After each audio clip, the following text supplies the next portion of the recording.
Lucas 10, 25. Diz assim a palavra do Senhor: certa ocasião, um perito na lei levantou-se para pôr Jesus à prova e lhe perguntou: mestre, o que preciso fazer para herdar a vida eterna? O que está escrito na lei? Respondeu Jesus. Como você a lê? Ele respondeu: ame o Senhor, o seu Deus, de todo o seu coração, de toda a sua alma, de todas as suas forças e de todo o seu entendimento, e ame o seu próximo como a si mesmo. Disse Jesus: você respondeu corretamente, faça isto e viverá. Mas ele, querendo justificar-se, perguntou a Jesus: e quem é o meu próximo? Em resposta disse Jesus: um homem descia de Jerusalém para Jericó, quando caiu nas mãos de assaltantes. Estes lhe tiraram as roupas, espancaram-no e se foram, deixando-o quase morto. Aconteceu estar descendo pela mesma estrada um sacerdote. Quando viu o homem, passou pelo outro lado. E assim também um levita, quando chegou ao lugar, o viu, passou pelo outro lado. Mas um samaritano, estando de viagem, chegou onde se encontrava o homem, e quando o viu, teve piedade dele. Aproximou-se, enfaixou-lhe as feridas, derramando nelas vinho e óleo. Depois colocou-o sobre o seu próprio animal, levou-o para uma hospedaria e cuidou dele. No dia seguinte deu 2 denários ao hospedeiro e lhe disse: cuide dele, quando eu voltar lhe pagarei todas as despesas que você tiver. Qual desses 3 você acha que foi o próximo do homem que caiu nas mãos dos assaltantes? Aquele que teve misericórdia dele, respondeu o perito na lei. Jesus lhe disse: vá e faça o mesmo. Amém? Pai, nós te damos louvor, Senhor, e honra pela tua palavra, pelo teu amor. Te agradecemos, Senhor, pelo teu cuidado conosco, pelo teu desejo de aproximação da tua igreja, pelo Senhor fazer primeiro. Foi o Senhor que primeiro nos amou. É o Senhor que primeiro faz. É o Senhor que primeiro entrega. É o Senhor que parte do Senhor o desejo de fazer pela tua igreja. E nós temos sede, Senhor, de tudo aquilo que o Senhor tem feito por nós, de tudo aquilo que o Senhor ainda vai fazer por nós, de tudo que o Senhor já fez por nós. Nós somos gratos. Aquilo que o Senhor está fazendo, somos gratos, mas temos um desejo no coração por aquilo que o Senhor ainda fará. E a tua palavra, Pai, é a luz que nos iluminará nesse percurso, é o pão que matará a nossa fome. Por isso nós te pedimos, dá-nos a tua palavra mais uma vez, dá-nos a revelação, Senhor. Onde não há, nós nos desviamos, mas onde há revelação da tua palavra sobre o coração da tua igreja, ali há um lugar de retidão, ali há um povo seguro, porque a tua palavra, que é viva, que é eficaz, que é água, que é rocha, nos assegura, porque tu tens compromisso, tu és fiel, a tua fidelidade permanece apesar da nossa infidelidade, e nós te damos graças, Senhor, por tamanha bondade e amor, clamando, suplicando pela tua palavra, pela revelação do teu Espírito, vivificando, não apenas letra, mas vida, pela tua palavra, através do teu Espírito. É o que desejamos em nome de Jesus. Amém. Graças a Deus. Amém.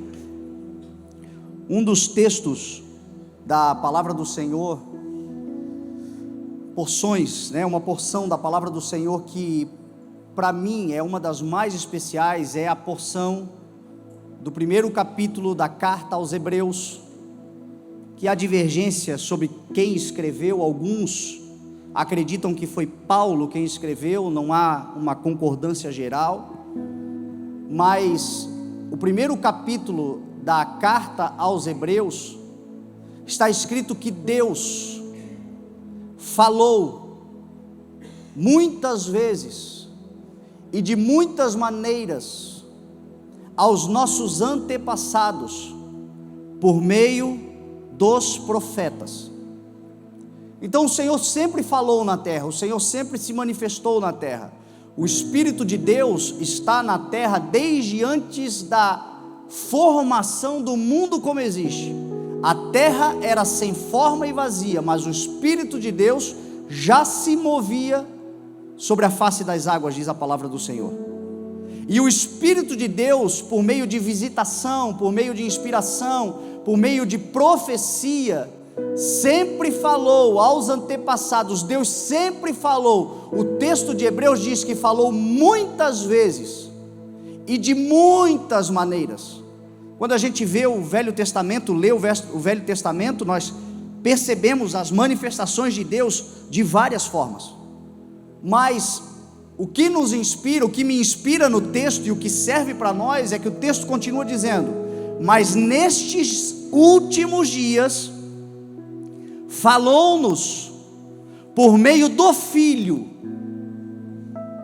a quem constituiu herdeiro de todas as coisas, e por meio de quem fez o universo. João vai dizer que todas as coisas foram feitas por meio dele, sem ele nada do que existe se fez.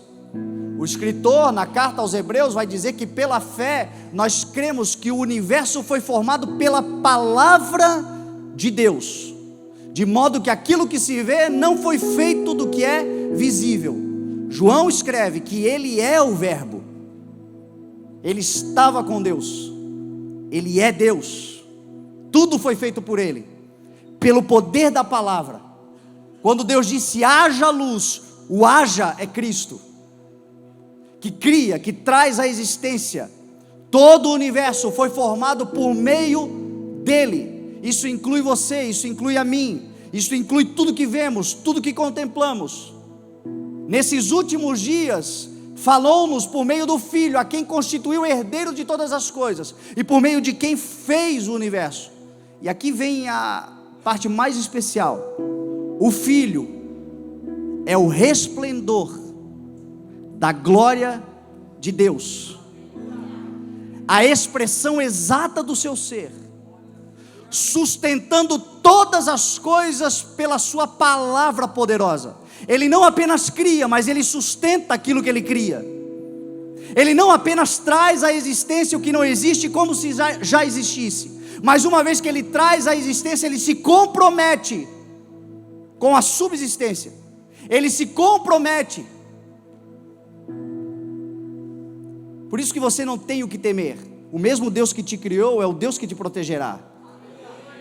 O mesmo Deus que te formou é o Deus que te abrigará sob as suas asas. Sustenta todas as coisas pela sua palavra poderosa. O meu ministério, a minha família, os meus negócios, a nossa vida, a tua história, a tua família, os teus negócios, tudo que você tem, tudo que você alcançou, tudo que Ele entregou nas tuas mãos, Ele não apenas trouxe à existência e te deu de presente, mas Ele também sustentará pelo poder da palavra dEle. Isso é uma verdade que uma vez que estiver dentro de nós, meu irmão, nós não temeremos. O que pode me fazer o homem, disse Davi, cercado de inimigos? Que eu temerei? Maior é Deus, sustentando todas as coisas pelo poder da sua palavra. Depois de ter feito a purificação dos pecados, assentou-se à direita da majestade celestial.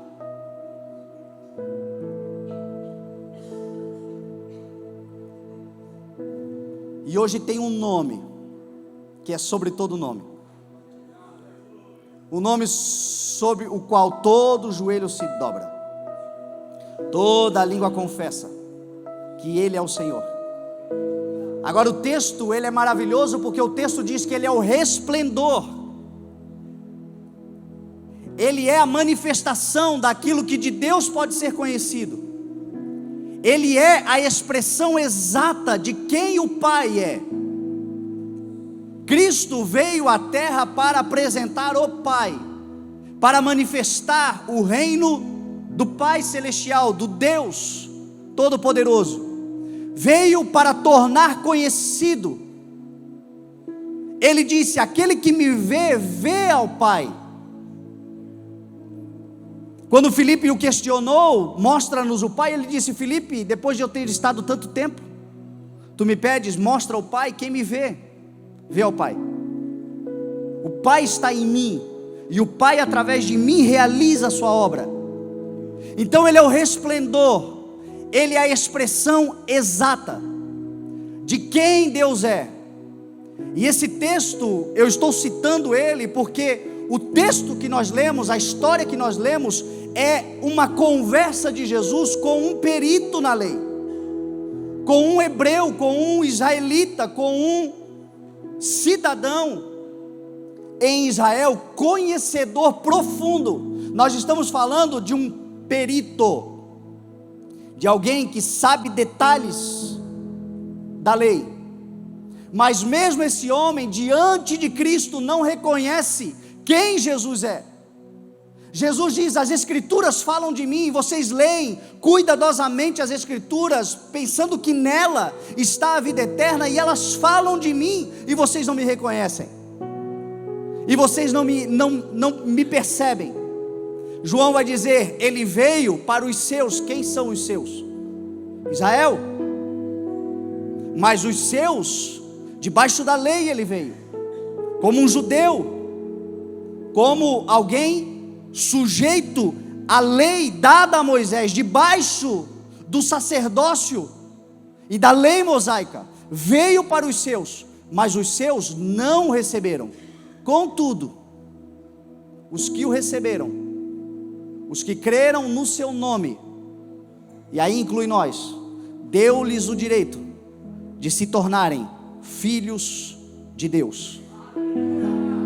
O endurecimento do coração daquele povo deu-nos acesso à salvação. Eles tinham uma lei para viver, tinham uma lei para honrar, mas não foram capazes, como ninguém é. Então ele veio, nascido debaixo da lei, sujeito à lei, obedecendo à lei, perfeito diante da lei, tornou-se o Cordeiro que tira o pecado do mundo. Por isso que João, que o reconheceu, disse: eu não teria reconhecido se eu não tivesse visto o Espírito de Deus descer sobre ele no dia do batismo, e tivesse ouvido: este é o meu Filho amado em quem eu me comprazo. Eis o Cordeiro de Deus que tira o pecado do mundo. Nem todos reconheceram. Jesus estava falando aqui com um perito que não lhe reconheceu. Jesus é a expressão exata do Pai. Jesus é a revelação, é aquele que é o resplendor. Quem olha para Cristo vê o Pai.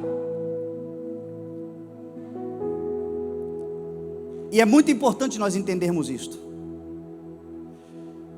porque lá em Gênesis a palavra do Senhor vai dizer que criou Deus o homem, a sua imagem e a sua semelhança. A sua imagem criou, homem e mulher os criou. É muito simples nós entendermos. Quem chega a Jesus, chega ao Pai, e quem chega no Pai, se reconhece.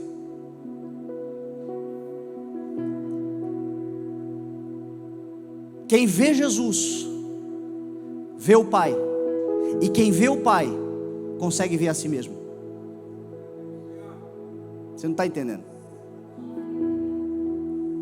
É por isso que tem tanta gente que não entende o propósito da sua vida. Dentro da igreja tem muita gente que não sabe para que existe, não sabe por que é o que é, não sabe, olha no espelho e não se reconhece. Não se reconhece porque para você saber quem você é, você precisa chegar no Pai, porque o Pai revela quem você é. Você é a imagem e semelhança de quem Deus é, e para chegar no Pai você precisa passar por Cristo. Mostra-nos o Pai. Quem me vê, vê o Pai. Pai, eu oro para que eles sejam um, assim como eu e tu somos um. Eu neles e nós em ti. Uma vez que nós chegamos a Deus, uma vez que nós reconhecemos quem Deus é, uma vez que nós aprendemos de Deus, nós passamos a nos reconhecer. Por isso que Jesus Cristo, para manifestar o Pai, Ele utilizou-se de alguns métodos, Ele realizou algumas coisas. Tudo que você vê em Cristo é uma tentativa de Cristo de revelar ao Pai, porque revelando ao Pai, nós nos chegando em Deus, nós aprendemos quem nós somos. Revelação de quem somos, de qual o nosso propósito, daquilo que nós fomos criados para ser, qual é a finalidade que existimos, porquê da família que Deus nos deu, porquê da condição que temos, porquê até mesmo das condições físicas, muitas vezes, nós não entendemos. Quando nós nos chegamos no Pai, a Bíblia diz que Ele nos fez a sua imagem e a sua semelhança, homem e mulher os criou. Quando nós chegamos no Pai, nós aprendemos a nos reconhecer, nós começamos a entender para o quê e por quê, de tantas coisas que hoje nós passamos e não entendemos. O Pai nos revela, e o Filho é o caminho para isto. Eu sou o caminho, eu sou a verdade, eu sou a vida. Ninguém vem ao Pai a não ser por mim. A finalidade de chegar ao Pai é voltar para a essência. Todas as dificuldades, os questionamentos, todas as dúvidas, todos os medos, todos os traumas, tudo aquilo que nós carregamos de questionamentos, em Deus existem as respostas. Muito do que eu e você vivemos hoje é apenas saudade de casa. Por isso Jesus veio, para nos mostrar o caminho de volta para casa, para nos mostrar a direção para aquilo que é familiar, para o encontro de cada um consigo mesmo. Cheguei, isso é familiar, isso é conhecido, isto é o que eu sempre almejei, isto é o que eu carregava, eu nem sabia o que era, mas agora eu vejo todas as coisas. Jesus é o caminho para nos levar nesse lugar. E Jesus, para nos levar nesse lugar, apresentou-se tal como o Pai é, tal como Deus é. Características em Cristo que revelam literalmente quem Deus é. A primeira característica é que o Pai jamais rejeitará qualquer uma, seja quem for, seja como estiver, tenha feito o que fez. O Pai jamais rejeitará aqueles que dele se aproximam.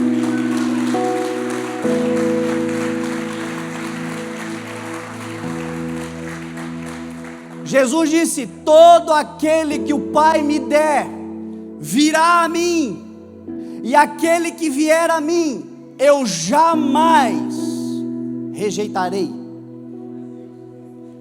Isso é importante, porque o que tem de gente com complexo de rejeição,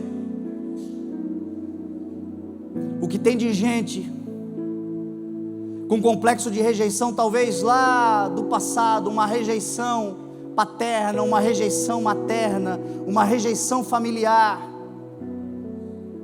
e hoje tem dificuldade, porque o sentimento que tem acerca da vida é de que é um rejeitado, de que é uma excluída, de que é um preterido, de que é alguém que ninguém faz questão de que esteja perto, de que ninguém quer estar por perto, de que ninguém lembra. A igreja, no meio dela, nós enfrentamos muitos problemas, que a raiz do problema é rejeição. Porque alguém lhe rejeitou, porque um passado lhe rejeitaram, porque o pai e uma mãe lhe rejeitou. E aí, se você está na sua vida cotidiana e por algum motivo você esquecer é diferente de rejeitar. A gente esquece. Semana o B estava pegando no meu pé: pai, tu está ficando velho. Para tu me chamar, tu chama o Lucas, chama a Bela, chama a Lili, chama todo mundo, depois tu lembra o meu nome. Será que é só eu que sou assim? Às vezes a gente sai para fazer um monte de coisas e Jesus, esqueci.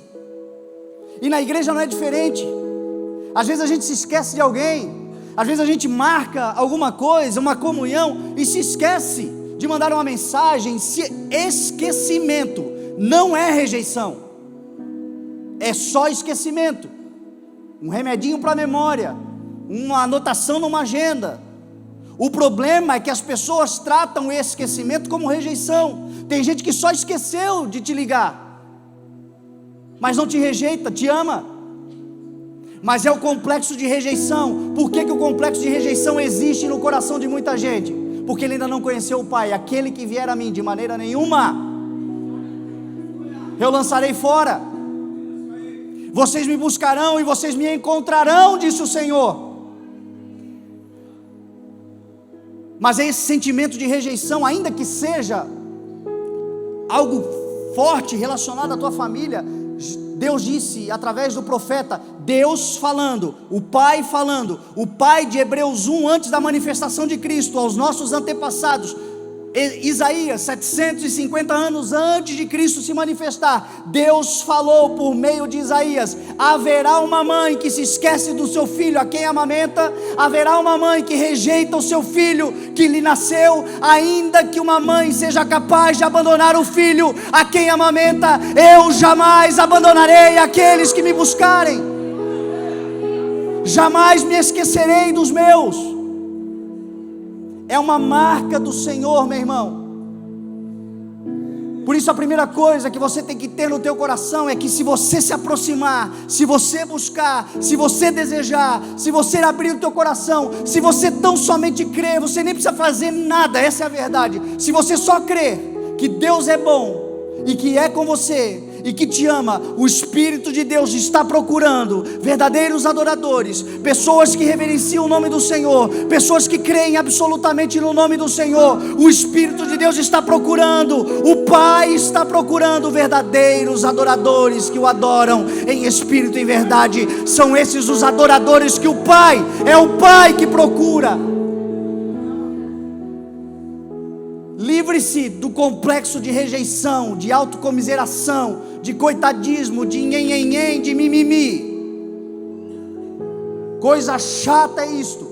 E isto é um reflexo claro de alguém que ainda não chegou-se a Deus por meio de Cristo.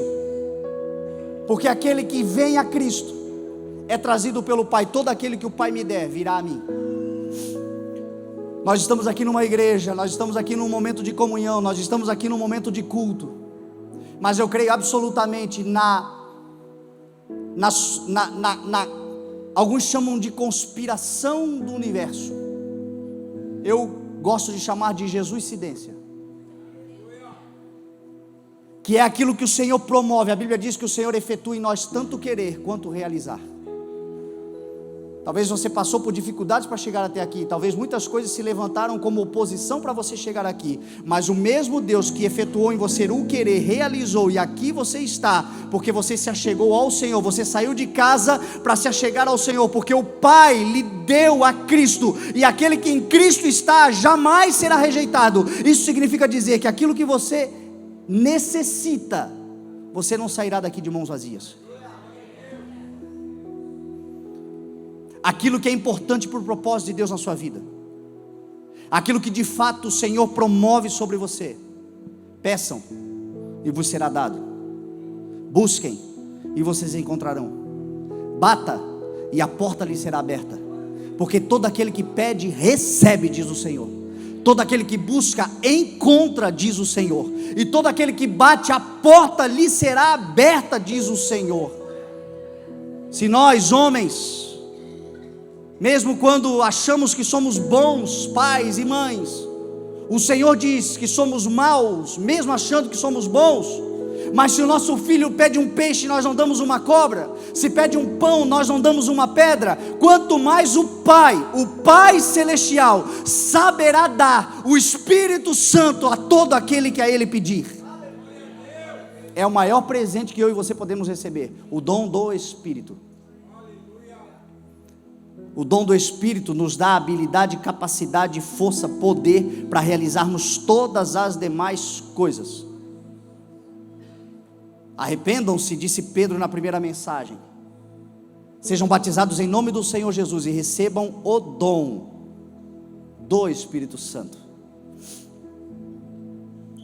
Todo aquele que o Pai me der virá a mim. Às vezes não é uma rejeição de terceiros, às vezes é uma auto-rejeição.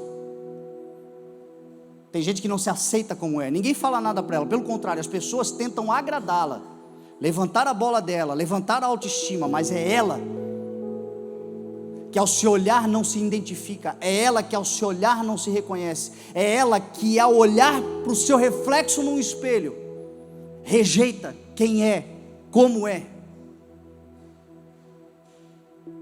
A saída para você hoje é ir a Cristo, e Cristo vai te levar ao Pai, e o Pai vai te mostrar o quão especial você é, o quão extraordinárias são as características especiais, talvez até diferentonas, há de se aceitar, mas especiais, para que se cumpra tudo o que o Senhor te criou para ser sobre esta terra, e a glorificação será dada ao nome do Senhor, e o usufruto de todas as bênçãos será para você. Se você chegar ao Pai por meio do Filho, o Filho te revela o Pai, e o Pai revela quem você é. Uma outra característica de Jesus Cristo, clara nos evangelhos, é que Jesus revela o Pai por meio do ensino. Como é importante o conhecimento. E quando eu falo de conhecimento, nós já falamos muito, eu sempre prego isso aqui. Um dos maiores problemas que a igreja sofre é pela falta de conhecimento. O Deus Todo-Poderoso declarou: por falta de conhecimento, o meu povo perece. A maior parte de todos os problemas, talvez a totalidade dos problemas de muitos aqui dentro, é por ignorância no fato de não conhecer.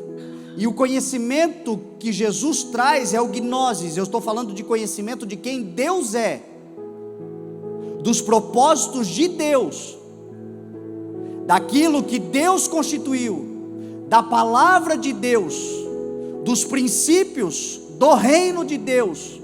Por falta de conhecimento de todas estas coisas que estão reveladas por meio do Espírito, que têm sido pregadas, que estão acessíveis, por falta deste conhecimento, o povo está perecendo. E Jesus veio prioritariamente. As maiores manifestações de Cristo não eram os milagres, era o ensino. Jesus realizava milagres por meio do Espírito, mediante a compaixão, ao ver a sua criação sofrendo. Mas o que Jesus veio trazer sobre a terra é ensino, é conhecimento. Jesus sempre ensinou, e por isso que ele é chamado de mestre. O próprio perito na lei o reconhece como mestre, aquele que traz ensino. Jesus, a Bíblia diz que ele ia por todas as sinagogas, os lugares por onde ele ensinava, as pessoas ficavam maravilhadas com o seu ensino, porque ele não ensinava como os hipócritas, mas ele ensinava como alguém que tinha autoridade. Em João capítulo 7, a Bíblia diz que no último e mais importante dia da festa, ele se levanta e começa a ensinar, e as pessoas ficavam escandalizadas, perguntando: como é que ele veio tanto conhecimento, se ele não estudou? O povo dizia que ele não estudava porque ele não tinha seguido os preceitos da formação intelectual da época. E aí Jesus disse assim: o meu ensino não vem desse mundo, mas vem daquele que me enviou. Se alguém decidir, porque é uma decisão pessoal, é uma atitude particular, se alguém decidir fazer a vontade de Deus, este descobrirá se falo por mim mesmo ou se ensino por meio do Pai, ou se o meu ensino vem do Pai. Jesus veio prioritariamente trazer ensino, instrução. Por isso que a palavra é luz para os nossos pés, é lâmpada para os nossos pés e luz para o nosso caminho. Por isso que a palavra protege, por isso que Paulo disse que a palavra é como uma espada. Espada é proteção, espada é garantia de sobrevivência, espada é certeza de ir para cima do inimigo e vencê-lo. Um soldado sem espada é um soldado sem condição nenhuma de batalha e de vitória. Mas a espada da palavra, Paulo falou, que precisa ser manuseada corretamente, que precisa ser destrinchada, precisa ser utilizada em todos os momentos da nossa vida. A palavra do Senhor. Jesus veio para trazer ensino, e o ensino se caracteriza de algumas formas muito importantes. A primeira é que Jesus ensinava por meio do discipulado, e o discipulado significa o particular de Deus conosco. Ah, como é importante o discipulado. Por isso eu tenho falado diligentemente sobre a importância de nós irmos para além dos cultos de domingo. Os cultos de domingo, os cultos da igreja cheia, os cultos da comunhão de todo o corpo de Cristo, eles são importantes, eles não são descartáveis, eles fazem parte do processo, mas eles não são todo o processo. O relacionamento do um a um, o relacionamento particular com Deus, o relacionamento para além do dia de domingo, quando nós reunimos, os devocionais, os teus momentos de oração, de intimidade, o particular, porque é no particular que Deus revela coisas que jamais revelará para o grande público. Tem coisas sobre a sua vida que virão somente do discipulado, que Cristo quer fazer exclusivamente com você. Em Marcos capítulo 4, a Bíblia vai dizer que Jesus falava tudo por parábolas, que não ensinava nada a não ser por parábolas, mas quando ele estava sós com seus discípulos, explicava-lhes tudo. Tem coisa que no meio da multidão você vai dizer, e tá, e o que isso quer dizer? Lá no secreto será revelado, lá no quarto será revelado, lá naquela reflexão, lá naquela meditação, lá naquele veículo, indo para o trabalho, meditando, ruminando a palavra, pensando no que foi dito, de repente o Espírito senta do teu lado e te discipula particularmente, e não há nada melhor do que descobrir as verdades celestiais da boca daquele que é a própria verdade. Cristo ensinava por meio do discipulado, o Espírito de Deus continua ensinando por meio do discipulado, desses momentos particulares. Mas para haver esses momentos é necessário, muitas vezes, sair do meio do barulho. É necessário, muitas vezes, se afastar do ruído das multidões. É necessário, muitas vezes, entrar naquele lugar de introspecção, de meditação. Por isso o mundo é tão barulhento, por isso o mundo tem tanto ruído. Por isso o mundo hoje é uma tentativa integral de te manter ocupado com muitas coisas, todavia uma é necessária. Foi o que Jesus disse para Marta, quando ela estava ocupada com muitas coisas, e Maria no discipulado. Maria aos pés de Jesus. Marta chegou e disse, tu não te importas, mestre, que a minha irmã fique aí, enquanto eu estou aqui ocupada com tantas coisas? Jesus disse para ele, Marta, você está preocupada, todavia, apenas uma coisa, ou poucas coisas são necessárias. Maria escolheu a boa parte, e esta não lhe será tirada. O discipulado, todo o tempo que você investir em Cristo, no discipulado, na particularidade, na intimidade com Deus, essa parte não lhe será tirada, e esse tempo não será perdido. Jesus ensinava pelo discipulado, ele revelou quem o Pai é. O Pai quer continuar se revelando a nós hoje. Uma outra forma que Jesus se revelava e se apresentava como resplendor, a expressão exata de quem Deus é, através ainda do ensino, é por meio da disciplina. Amanhã no nosso culto da Segunda Mais, eu quero dissecar o texto de Hebreus 12 que fala da disciplina. Mas a primeira coisa que a gente precisa entender é que disciplina não é castigo. Disciplina é ensino, é instrução. Disciplina é proteção. O escritor no capítulo 12 vai dizer o seguinte: não se esqueçam da palavra de ânimo que ele dá a vocês. Não despreze a disciplina do Senhor, porque o Senhor disciplina todo aquele a quem Ele ama. Sabe por que a gente tem dificuldade de aceitar a disciplina do Senhor, a correção do Senhor? Porque nós temos um coração naturalmente inclinado para o mal. Todos nós temos um coração naturalmente inclinado para a rebeldia. E disciplina é o mesmo que hábito. Disciplina é o mesmo que todo dia fazer algo para um bem maior. Mas o nosso coração naturalmente, quem tem filho pequeno aqui sabe, eu tenho 2 bebês lá em casa. O bem eu preciso ensinar, o mal basta eu relaxar, eles já sabem como fazem. Lá em casa, para fazer o bem, a gente tem que estar ensinando. Para fazer o mal, deixa eles por conta, um de 3 e um de 4, deixa um dia inteiro para você ver. A palavra do Senhor diz que a insensatez está ligada ao coração da criança, mas é a vara da disciplina que a corrigirá. Que a criança entregue a si mesma envergonhará a mãe, mas a disciplina a livrará da morte, da sepultura. Quando a palavra fala de vara, a palavra não está falando de agressão, a palavra está falando de cetro, de governo, de autoridade, de direcionamento. E assim o Senhor nos trata. E uma forma que o Senhor nos ensina é através dessa disciplina, dessa correção, de nos alinhar, de muitas vezes nos confrontar, de muitas vezes a palavra entrar como exortação, como correção.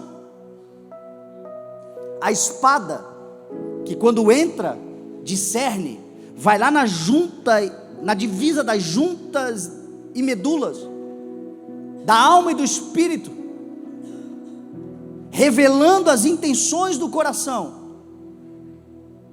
Eu costumo sempre dizer, a palavra tem mais efeito quando corta do que quando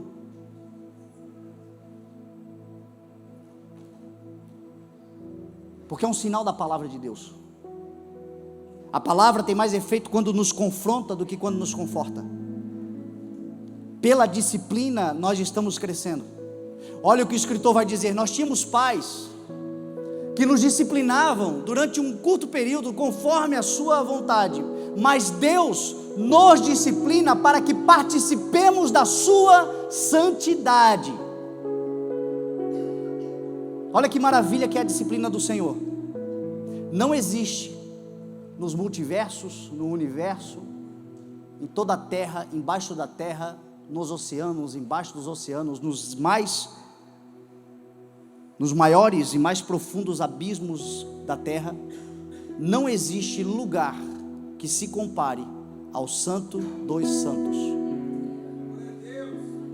ao lugar que nós estaremos, a famosa sala do trono.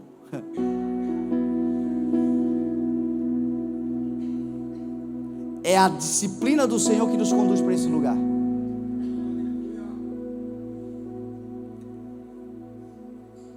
Quem aqui pode dar um glória a Deus pelas... Calma, deixa eu falar, vai que você não vai dar. Quem aqui pode dar um glória a Deus pelas chineladas da mãe, do pai, lá no passado? Ajudou ou não ajudou? Corrigiu ou não corrigiu? Trouxe você seguro até aqui ou não trouxe? Não estou falando de agressão, de violência, eu estou falando de correção, que às vezes vem mesmo. Outro dia, no Dia das Mães, eu postei uma foto de uma mãe jogando uma havaiana assim, de Feliz Dia das Mães. Mas nos corrigiu. E o escritor aos Hebreus vai dizer que toda disciplina no momento parece motivo de tristeza, Mais tarde, porém, produz fruto de justiça e de paz na vida daqueles que foram exercitados por ela. É por isso que a gente agradece o pai e a mãe hoje por aquelas broncas do passado. Mas naquele dia, agradeceu? No dia que a chinelada voou, agradeceu? Motivo de tristeza, mas é mais tarde, é bem para lá, é bem depois. Por isso que tem coisas que o Senhor está tratando hoje no nosso caráter e a gente está reclamando, mas a gente continua ali, apesar de reclamar. Meu irmão, deixa eu falar uma coisa para você: se você ora para que a situação não mude, para que a situação mude e a situação não está mudando, Deus está usando a situação para mudar você. Porque aquilo que não faz sentido na nossa vida, basta, às vezes você não precisa nem clamar, você só olha e diz assim: ó, Senhor, mas Ele te livrará instantaneamente, porque Ele não é um Deus carrasco, Ele é um Deus de amor. Agora, se a situação não está mudando, ela está mudando pelo menos nós. É a disciplina do Senhor, que no momento não parece motivo de alegria, mas de tristeza. Mais tarde, ali na frente, logo depois, talvez daqui a alguns tempos, você vai perceber que ela produziu em você fruto de justiça e de paz, porque ela exercitou você e te conduzirá para um lugar de santidade. Então Jesus Cristo, a expressão exata, Ele disciplinava, Ele corrigia. Por isso que você vê em certos momentos do Evangelho, Jesus sendo duro. Jesus chamou Pedro de detentor das chaves do reino num versículo, e no outro chamou de Satanás. Num ele disse que daria a chave do reino, e no outro disse: para trás de mim, Satanás. Porque ele estava ensinando, ele estava orientando, e Pedro se tornou naquele cara lá de Atos. Talvez no momento Pedro ficou chateadinho, talvez ficou bastante entristecido. Mais tarde, porém, produziu um fruto poderoso. Foi o primeiro grande conferencista internacional da Bíblia Sagrada. Numa mensagem 3.000 se converteram. Na primeira mensagem 3.000 se converteram, porque foi treinado pela disciplina daquele que ama, mas que corrige. E é por amor que ele faz isso. Uma terceira característica do amor de Deus e da expressão de quem Deus é através do Filho, ainda pelo ensino, é a liberdade. Se tem algo que o Senhor nos dá, é liberdade. Nós temos agora aí nesses tempos um versículo bíblico muito utilizado, porque foi um slogan de campanha inclusive do presidente da República, João 8,32, que diz assim: conhecerão a verdade e a verdade vos libertará. Jesus estava falando isso para os judeus, para os especialistas. Eles disseram que nós nunca fomos escravos de ninguém, nós somos filhos de Abraão, somos herdeiros das promessas, temos a lei de Moisés, somos descendência de Abraão, filhos de Moisés. E Jesus disse para eles o seguinte: todo aquele que vive praticando o pecado é escravo do pecado. O escravo não tem lugar na família, mas o filho sim tem lugar na família. Se o Filho vos libertar, verdadeiramente vocês serão livres. Libertação total e plena só em Cristo. Paulo vai dizer em Romanos 8: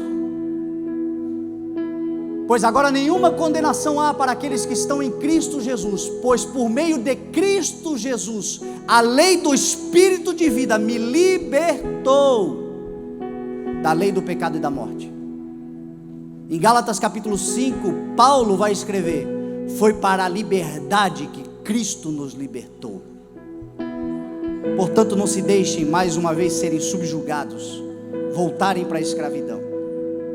Você sabe que uma das maiores formas do Senhor nos ensinar é nos dar liberdade, porque tem coisas que nós só saberemos sobre nós mesmos quando nós tivermos liberdade. Por isso que o Senhor tem um interesse. Quando você vê as parábolas de Cristo, dos talentos, das minas, dos lavradores, Você vai ver que ele dá uma mina para cada um, ele dá 10 talentos para um, 5 para outro, 2 para outro. Ele entrega uma lavoura inteira que ele construiu na mão de agricultores. E todos os textos dizem que ele vai para longe, que ele passa muito tempo longe, para depois então vir prestar contas.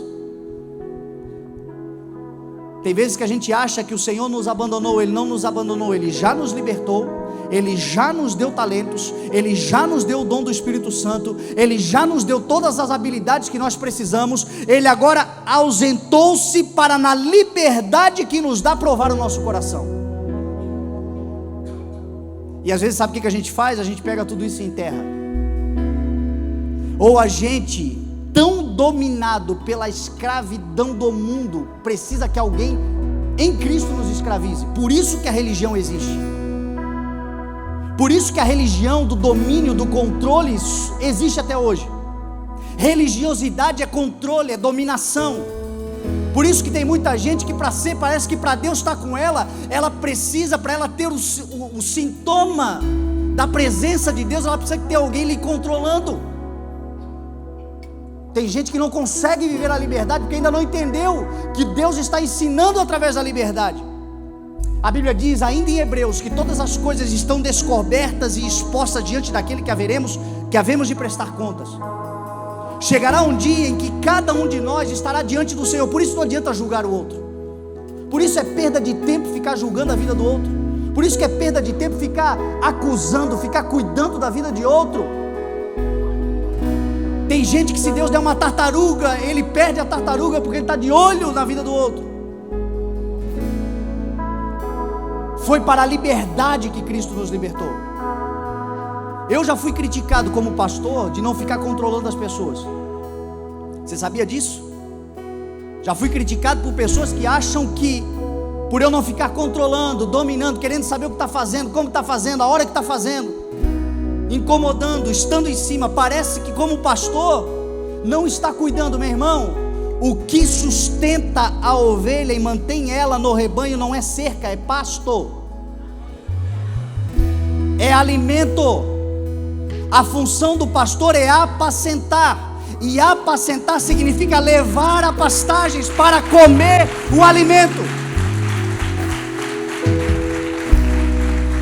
Se um dia lhe faltar palavra que procede desse altar, seja de mim ou seja de qualquer outro que esteja pregando, aí sim pode reclamar. Mas controle é dominação, controle é religiosidade. Cristo veio para libertar. Se o Filho vos libertar, verdadeiramente sereis livres. Por isso agora não fiquem mais perguntando o que pode tocar, o que pode manusear, o que pode fazer, o que não pode fazer. As pessoas às vezes vêm me perguntar: pastor, posso isso, posso aquilo, posso outro. Sabe o que eu respondo? O que Paulo respondeu: tudo te é permitido. Tem gente que está assim: como assim? Como assim? Como assim? Como assim? Como assim? Aí Paulo continua: mas nem tudo convém. Tudo é permitido, mas eu não deixarei que nada me domine. 1 Coríntios 6 ele fala isso. Em 1 Coríntios 10 ele repete: tudo me é permitido, mas nem tudo me convém. Tudo é permitido, mas nem tudo edifica. Então a pergunta que você tem que fazer a partir de hoje não é se você pode ou se não pode, é se edifica e se convém. O problema de muitos crentes é que eles ficam cuidando da vida dos outros, se pode, se não pode, aquele lá não pode, aquele lá não pode. Paulo vai dizer: se não pode para ti, mas pode para ele, cuida da tua vida, deixa ele cuidar da dele.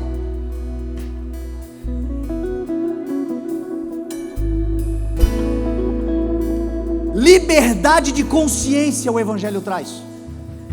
A capacidade de nos tornar maduros e íntegros e decidir sobre as coisas. Se você precisa de alguém dizendo o que você tem que fazer o tempo todo, ou você é um bebê ainda na fé, e aí existe esse tempo de instrução, enquanto somos menores, diz a palavra do Senhor, em nada diferimos de um escravo, apesar de ser dono de tudo.